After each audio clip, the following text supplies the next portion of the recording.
ஆடி பாடி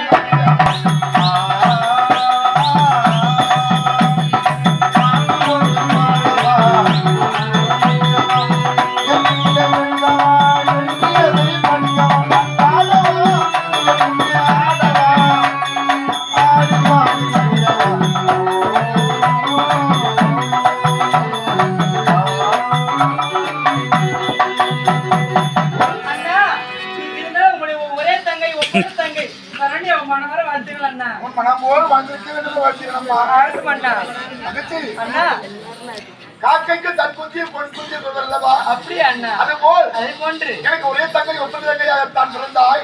வளர்ந்து விட்டான். தந்தை வந்த பிறகு நம்மை கண்ணிமை போல் பாதுகாத்து நான் நாட்டு மக்களை தந்தைக்கு சமூகத்து நாம் பாதுகாத்து வருகின்றோம். நாட்டு மக்கள் கிடையாது, நமக்கு எதுவும் கிடையாது. ஆனால் உனக்கு குறையாம நான் வளர்த்து விட்டேன். இது வருகிறோம் அண்ணன் உனக்கு ஏதாவது குறைஞ்சிருக்கேன்.